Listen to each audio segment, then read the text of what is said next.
دنیا میں کوئی بھی ایک ایسا شخص نہیں جو کہ خوشی کا طالب نہ ہو، مگر خوشی ہے کہ ملنے کا نام نہیں، اور اگر کبھی میسر آ بھی جائے تو زیادہ عرصہ ٹھہرتی نہیں، اور خوشی کے لمحات اتنی رفتار سے گزرتے ہیں کہ جتنا بھی طویل دورانیہ ہو، ہمیشہ قلیل اور ناکافی ہی محسوس ہوتا ہے۔ خوشیاں عارضی کیوں ہیں؟ عام طور پر خوشی کو عارضی اور غم کو مستقل مانا جاتا ہے۔ عام آدمی کی حد تک معاملہ ایسا ہی ہے، کیونکہ اس کی خوشی کسی بڑے مقصد کی بجائے عارضی قسم کے مزے یا ضرورتوں سے جڑی ہوتی ہے۔ کہا جاتا ہے کہ عارضی ضرورتوں سے جڑی خوشی ہمیشہ عارضی ہوتی ہے۔ خادم و حضرات، انسان اپنی ساخت میں جسم اور ذہن کے سوا کچھ نہیں۔ جسم اپنی 5 حسیات کے توسط سے دماغ کے ساتھ منسلک ہے، جو ان تمام حسیات کے پیغام کو ذہن کے ذریعے پروسیس کرتا ہے اور مختلف کیفیات اور خیالات کی صورت میں منعکس کرتا ہے۔ لہٰذا انہی کیفیات کے نتیجے میں ہم بتاتے ہیں کہ ہم دکھی ہیں، اذیت میں ہیں، ڈپریشن میں ہیں یا پھر خوش ہیں۔ خوشی کے کئی رنگ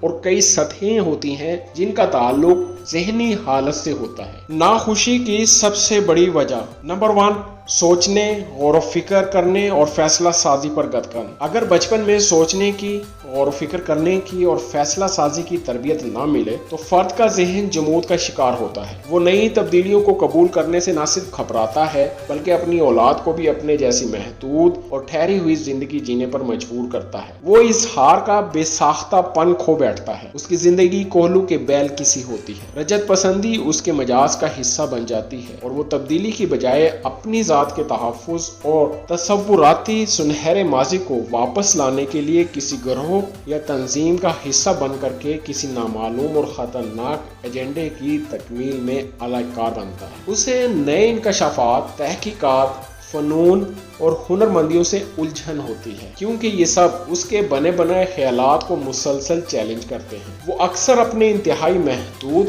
اور بنا تحقیقی علم کی مدد سے تمام نئے سائنسی اور معاشرتی حقائق کو غلط ثابت کرنے کے کارے بیکار میں لگا رہتا ہے، اور یہ حال آج محض ایک شخص کا نہیں بلکہ من حیث القوم شاید ہماری گھٹی میں علم اور تخلیق دشمنی سرایت کر گئی ہے۔ ہمارے پاس علم تو دور کی بات، اپنے محسنوں کے بارے میں ڈھنگ کی معلومات بھی نہیں ہے۔ نمبر 2، انانیت۔ بار بار کے سروے نے یہ بات ثابت کی ہے کہ جو لوگ خود کو اپنی حد تک محدود کر لیتے ہیں وہ ہمیشہ ناخوش رہتے ہیں۔ یہ لوگ اکثر آپ کو معاشرتی فرار، غیر ضروری اندیشوں کے مارے ہوئے، مخالفانہ انداز اختیار کیے ہوئے زندگی کے تمام شعبوں میں مایوس ملیں گے۔ ناخوش لوگ ہمیشہ دوسروں کی غلطیوں پر کوڑتے ہوئے اور بے جا تنقید میں مبتلا بھی ملیں گے۔ ناخوش لوگ خود کو معاف کر پاتے ہیں اور نہ ہی دوسروں کو معاف کرتے ہیں، اور اس رویے کی سزا دوسروں کی بجائے انجانے میں خود کو دیتے ہیں۔ سوال پیدا ہوتا ہے کہ خوشی کے لیے کیا کیا جائے؟ خواتین و حضرات، عدم تحفظ کے شکار معاشرے میں ہمارا سب سے بڑا مسئلہ جسم اور جان کی سروائیول کا ہوتا ہے۔ ایسے میں ساری خوشیاں جسمانی تقاضوں کے محدود دائرے سے وابستہ ہو کر رہ جاتی ہیں۔ لہٰذا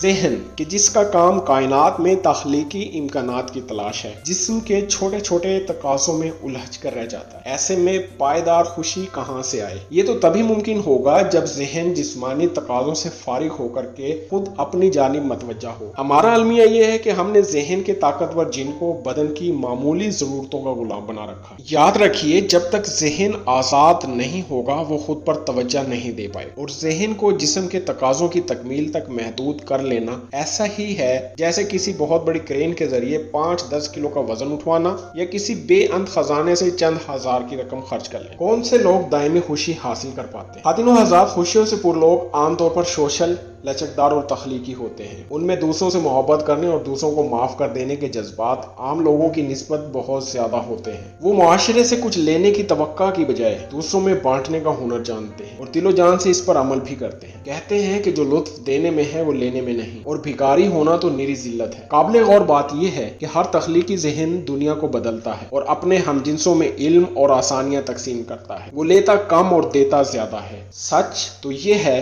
کہ ساری دنیا کے انسان مل کر بھی اس کا احسان نہیں چکا سکتے، جبکہ غیر تخلیقی آدمی تو انسان کہلانے کا بھی مستحق نہیں، کیونکہ تخلیقی ذہن ہی انسان اور حیوان کے درمیان حد فاصل ہے، اور جہاں تک جبلتوں کا تعلق ہے تو وہ انسان اور حیوان دونوں میں سانجی ہے۔ نہ ختم ہونے والی خوشی کی اصل کلید یا راز کیا ہے؟ خوشی کا یہ راز پانے کے لیے آپ کو یہ جاننا ضروری ہے کہ آپ کے ذہن کی اہمیت طاقت اور وسعت کا دائرہ کتنا بے انت یا وسیع تر ہے۔ اور یہ جاننے سے پہلے آپ صرف چند لمحوں کے لیے اپنے موبائل، لیپ ٹاپ اور انٹرنیٹ کے بارے میں ہی سوچئے اور بتائیے اگر یہ آپ سے واپس لے لیے جائیں تو آپ کی زندگی سے کیا کچھ منہا ہو جائے گا۔ لیکن یہ تو ذہن کا ایک چھوٹا سا کرشمہ ہے۔ آپ میڈیکل سائنس پر غور کریں گے تو معلوم ہوگا کہ ایک چھوٹی سی ٹیبلٹ یا چند سی کا انجیکشن مرگ آسا لمحوں میں کتنا معجزہ نما ثابت ہوتا ہے۔ پھر آپ علم اور تحقیق اور فنون کی ان منطقوں کے بارے میں بھی سوچئے جن کی بدولت دیکھتے ہی دیکھتے بنی نوع انسان جہنم جیسی اذیت سے نکل کر وحشت جیسی آسائشات حاصل کر رہے۔ خواتین و حضرات، ہمارے ذہن کی اڑان لامحدود ہے۔ ذہن کی پرواز کو راستہ دینے کے لیے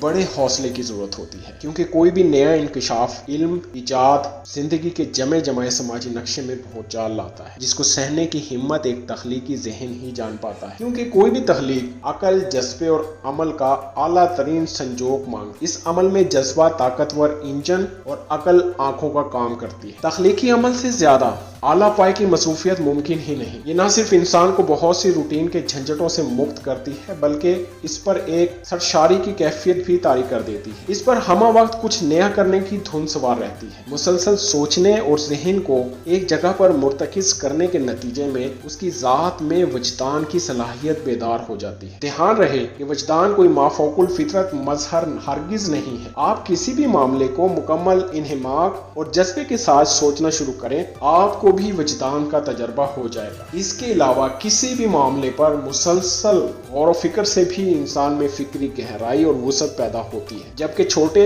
اور محدود ذہن کے آدمی کے لیے چھوٹے چھوٹے مسائل پہاڑ جیسے بڑے بن جاتے اور یہ مسائل ان کے ذہن کو الجھا کر مزید محدود اور بیکار کر دیتے ہیں، اور یوں وہ حقیقی خوشی کا مفہوم جاننے میں ہمیشہ ناکام رہتے ہیں۔ ان کے لیے خوشی سطح آپ پر بننے والے بلبلے کی مانند ہے جن کی زندگی لمحاتی ہوتی ہے، جبکہ دوسری طرف غور و فکر کا عادی اور فرد خوشی کے دشمن چھوٹے چھوٹے مسائل سے شاید ہی متاثر ہوتا ہو، بلکہ وہ تو کم و بیش ہمہ وقت غور و فکر کی مستی میں گم رہتا ہے۔ اس پر زندگی مسلسل اپنے نت نئے بھید کھولتی رہتی ہے، اور یقین جانیے کہ علمی اور تحقیقی انکشافات سے بڑی لذت شاید ہی کوئی اور ہو، کیونکہ یہ انسانی ذہن کو مسلسل تازہ اور پرجوش رکھتی ہے۔ سوال پیدا ہوتا ہے کہ کیا صرف تخلیقی کام ہی دائمی خوشی دیتا ہے؟ خواتین و حضرات، علم اور تحقیق کے ساتھ فن اور ہنر کا دائرہ بھی منسلک ہے، کیونکہ ہنر اور فن کو ہم علم اور تخلیق کا کیریئر کہہ سکتے ہیں۔ ہنر جتنا بلند ہوگا، علم اتنے ہی مؤثر انداز میں اپنے مخاطبین تک رسائی حاصل کرے گا۔ مثال کے طور پر ایک عام خیال ہم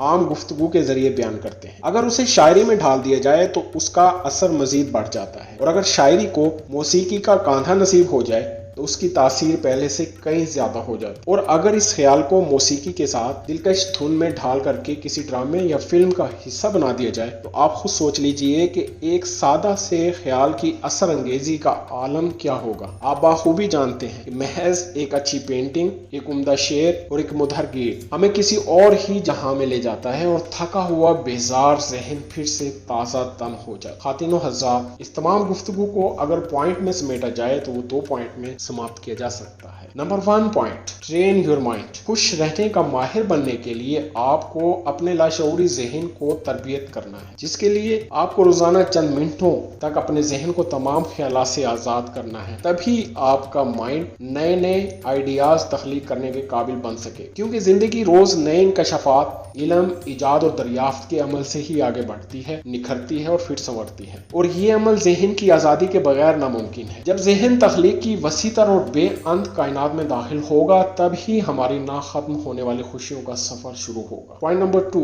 فائنڈ یور اسٹرینتھ۔ آپ کو اپنا وہ ایک خاص ہنر خود میں ڈھونڈنا ہے جسے آپ اپنے ساتھ اس دنیا میں لائے تھے، اور اسے ایک نئی جلا بخشنی ہے، کیونکہ وہی ایک ہنر اس دنیا میں آپ کی شناخت بنے گا۔ اس کے لیے آپ کو علم اور تحقیق اور غور و فکر کر کے اپنی تلاش کے پروسیس سے گزرنا ہے۔ یاد رکھیے، آپ جو بھی ہیں، جہاں بھی ہیں اور جیسے بھی ہیں، اس سے کوئی فرق نہیں پڑتا، بس آپ نے خود کا وہ خاص ہنر کھوجنا ہے اور اس کے ذریعے دوسروں کے لیے آسانیاں بانٹنی ہیں۔ جو ہی آپ ایسا کرنے لگو گے، آپ دائمی خوشی اور احساس کے عظیم تر سمندر کی گہرائیوں میں خود کو غوطہ زن پاؤ گے۔ آپ دنیا کے سب سے مطمئن، خوشحال اور خوش نصیب انسان بن جائیں۔ خادم حضرات، دور حاضر میں اپنے فن کی شناخت کے معاملے میں بہترین مثال قاسم علی شاہ صاحب کی ہے، جنہوں نے خود جہاں ہے جیسے ہے سے شروعات کی۔ چند سالوں میں وہ ایک روشن مثال بن کر ہماری قوم کا فخر بن۔ تو اپنے مخصوص فن کی شناخت کے لیے آپ ان کے ساتھ بھی جڑ سکتے ہیں۔ آئندہ آنے والی ویڈیو میں اپنی تلاش کے موضوع پر تفصیلات سے بات کروں۔ تب تک کے لیے ہمارے ساتھ رہیے۔ اللہ حافظ۔